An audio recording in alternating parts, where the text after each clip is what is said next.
listening to Trade Mornings. Move with Red Energy, a 100% Australian-owned energy retailer. Welcome back to Trade Mornings, all for Red Energy and Toyota. Sam McClure and Nick Dow Santo with you on NAB AFL Trade Radio. And we've just been joined by Werribee star defender. In fact, he was the centre-half back of the year in the VFL team. His name is Sam Collins and he joins us, the Werribee star centre-half back. Sam, welcome. Thanks for having us, guys. Great to be here. Sam, are you hopeful of continuing your AFL career in 2019? 14 games, of course, with Freo in 16 and 17. Yeah, look, I'm really excited to hopefully end up on a list and hopefully it happens. If not, we'll work it out from there. So, tell us about the process. I mean, you've come back, played a superb year at Werribee. Initially, what was the hope that you'd get back on? Why was the decision to go to Werribee? Yeah, look, I think I'd spent a bit of time with Box Hill in the alignment there and I felt that it was time to go to a standalone club and Werribee's obviously a really great club and I can confirm that after a really good year there. And just the support they had for me and the coach and things like that were really big factors for me. What is the feeling within the locker rooms and when you generally chat about still being a great avenue to get back to AFL level? Is that how you feel internally? Yeah, definitely. I think there's a lot of great players running around there and obviously not all of them have had the opportunity to play AFL yet, but I think there's plenty floating around in the VFL at Werribee as well. So guys genuinely think it's a really great avenue. Talk about having a good year, Sam. You're underselling yourself. The highest rating defender in the AFL, averaging 126 ranking points. Sorry, in the VFL that is. Number one for marks, 10.5 intercept marks, 6.4 intercept possessions, 11 contested possessions a game. It's an outstanding year. So just take us back before we go forward, Sam. The 14 games for Fremantle. When you were delisted, were you given an idea as to why they thought you weren't going to help them in future years? Was there something that you went back to the VFL and worked specifically on? Yeah, I suppose there was always a bit of a knock on my speed, and that's something I worked a lot on this pre-season here. And I suppose for me it was just getting back at what I'm good at, and that's marking the ball, and found myself in a system where I could really do that. So, how have you worked on your speed? Yeah, I was just working across the pre-season with Simon Addings, our high-performance manager there, so it was just more about the take-off and, really getting out of the blocks quickly. Get up to speed just takes too long.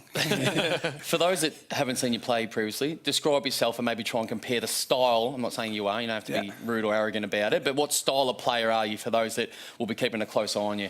Yeah, look, I like to try and roll off and mark the ball, and as long as there's pressure on the ball, I can do that. I suppose the obvious one's probably Jeremy McGovern. He does it really well for the Eagles.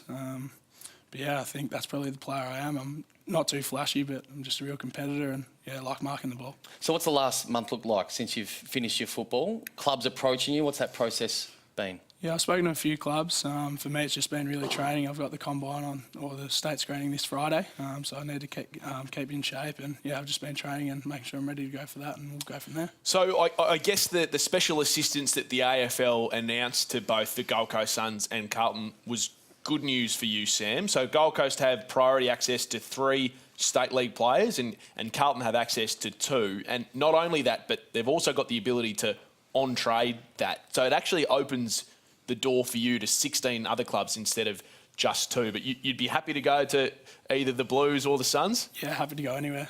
No. Good answer. You've got no sort of apprehension to going up to the Suns? No, I don't think so. Obviously, there's been a few knocks on them, but I think it's a great opportunity for everyone, and I don't think you can be too picky when you're in my situation. How do you look at that? Do you actually go the other way and think if you are to go to the Blues or particularly the Gold Coast Suns, that you could be playing round 1? You're ready to go just because of where their list currently sit? Yeah, I think so. I think it's a really great opportunity to play senior football, and I think for people of my age, it's a good opportunity to build on their leadership and things like that. So you're not rolling in as just a player. You're in there. You're going to be one of the older blokes on the list anyway. So. And I guess situations like that of Tim Kelly, who's been a raging success, just goes to prove, Sam, that whether you've been on an AFL list like yourself or someone that hasn't, there is genuine untapped talent in the state leagues around the country, isn't there? Yeah, definitely. And I think you look at Michael Gibbons and Josh Corbett, one of your teammates. Yeah, definitely. There's all these guys who haven't had the opportunity, but I'm sure if you put them in a full-time environment, they're really going to flourish. You've got a manager? I do. What's those conversations been like? What sort of sense and feeling do you get as a mature age player now about getting an opportunity again? Yeah, I think if you had have asked me 2 years ago, I wouldn't have been as confident. But Yeah, Tim's been really good to me. He's been open and honest. He thinks I've got something to offer. So conversations have been good, and hopefully something comes of that. What did you take out of your 14 games? What advantage do you feel like you now have on 17, 18-year-old kids coming through the traditional pathways that you can change when you get your next opportunity? Yeah, I think I've obviously built my body. I understand what it takes, and I'm ready to go in there from day one. It's not about kind of waiting your turn. It's, geez, I'm 24 now. You're not 34. So, yeah, true. Has your body changed, Sam? Have you trained differently? Have you trained harder? You talked about working on your pace. You're 194 centimetres and 98 kicks. I mean, you're a great size for an AFL club. Yeah, so I went in for I was a bit lighter than that, and then I went up with a few kilos. Now I've come back down. I think I'm at a pretty good weight and height now, and I feel comfortable running around. So, what was your relationship like with Ross Lyon when you were there? Yeah, it was really good. He's been a really great coach for me. He's been one of the most knowledgeable coaches in the game, and I think that I wouldn't be the player I was without understanding the game plan and things like that. So he taught me a lot in that regard. We mentioned a couple of other state league players. Give us an insight into one of your Werribee teammates, Josh Corbett, because he and the likes of yourself and Mitch Grigg and the Sandful have been named as a few of the high-ranking state league players who could find themselves on an AFL list. Yeah, Corbo's, he's a real competitor. He's someone who wants to get the most out of himself. And I think you've probably never seen someone jump at the ball like him. He just goes, he's fearless in the air and knows how to clunk him. But he's got great forward pressure as well. So I think there's a real find there for whoever's lucky enough to get him. Can I ask you one more about yourself, about the possibility and ability? Can you go forward? I mean, compare yourself to McGovern. These guys that, both McGoverns can do it if they had to. Have you added that to your game as well, just to give yourself more strings to the bow? Yeah, I've gone up forward a couple of times this year.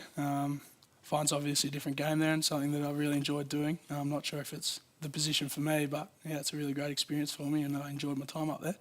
Talk us through the combine. What happens on Friday? Run a few tests, show them how quick I am off the mark. And, what you've been working on, as you say. And go from there. So, it'll be just the one day, but yeah, really looking forward to it. Have you been training specifically for that? I know a lot of, the American systems and they have camps to get ready for their combine. Do you do anything specific to get ready for Friday? No, I personally don't think the tests at the combine are representative of how I play my football. So I've just been training like it's pre-season and getting my aerobic base in and that's really my focus. What are the tests? Give us a little bit of insight. Still do the beep test? No, I think it's a yo-yo. I've never done one in my life. So Yo-yo's a little bit better because it allows you to have a little bit of rest before you have to sprint again. So that's a nice one, Sam. You would have been good at the yo-yo. I was okay. I was dreadful at all the others. Tell us what other ones you have to do. Yeah, so it'll just be a vertical jump and things like that, agility and 20-metre sprint. 20-metre sprint? Yeah. Nice. And then do you have interviews with the clubs as well, or is that a private thing done in? No, I think there's a 2-hour block in there for interviews. So hopefully you got your answers organised? You know what you're saying? Oh, we'll wing it. Find a way. Well, there has been stories over, decades of really curly and quirky questions coming from certain football clubs. Have you got anything prepared for when they ask you what sort of fruit, if you were a particular fruit, what would you be and why?